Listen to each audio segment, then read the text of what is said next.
இந்த உலகத்தை இயக்குகின்ற அன்னை ஆதிபரா சக்தியானவள் ஒவ்வொரு மனிதனுக்குள்ளேயும் சக்தியாக இருந்து நம்மை காத்து கொண்டிருக்கின்றாள், நம்மை இயங்க வைக்கின்றாள்.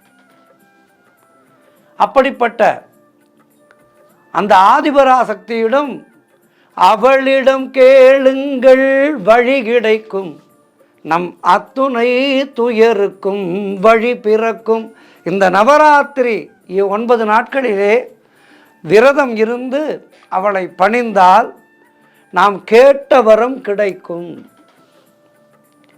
இந்த 9 நாட்கள் அற்புதமான நாட்கள். மகிஷன் என்கின்ற அரக்கனை சம்ஹாரம் செய்த துர்காதேவி ஒரு பாலாவாக வந்து சிறுமியாக வந்து அவனை சம்ஹாரம் செய்தார், மகிஷாசுர மர்தினி. அதனால்தான் நவராத்திரியிலே குழந்தைகளுக்கு நிறைய முக்கியத்துவம் கொடுக்கின்றோம், அதுவும் பெண் குழந்தைகளுக்கு நிறைய முக்கியத்துவம் கொடுக்கின்றோம்.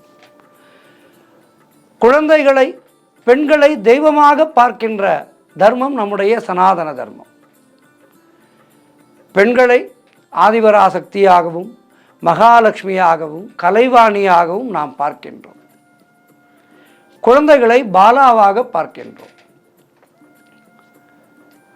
இந்த நவராத்திரி 9 நாளிலே முதல் 3 நாட்கள் சக்தி தேவி, அடுத்த 3 நாட்கள் மகாலட்சுமி, அடுத்த 3 நாட்கள் கலைவாணி.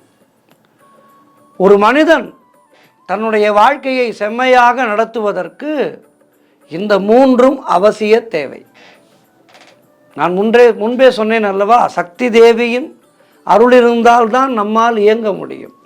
அப்படி அந்த சக்தி தேவி மலைமகளாக இருந்து நம்முடைய உடலுக்கு நல்ல சக்தியை கொடுத்து நம்மை இயங்க வைக்கின்றார்.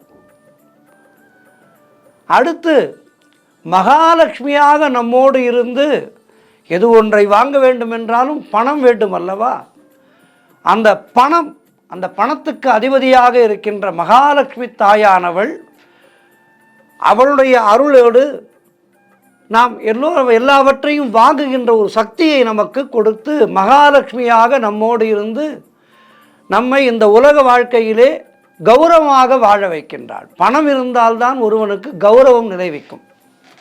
பணம் இல்லாதவனை இந்த உலகம் மதிக்காது. ஆகவே பணம், செல்வம் வேண்டுமென்றால் அந்த செல்வத்துக்கு அதிபதியான மகாலட்சுமி தாயை அடுத்த 3 நாட்கள் வணங்க வேண்டும். சரி, நல்ல சக்தியும் இருக்கின்றது, செல்வமும் இருக்கின்றது,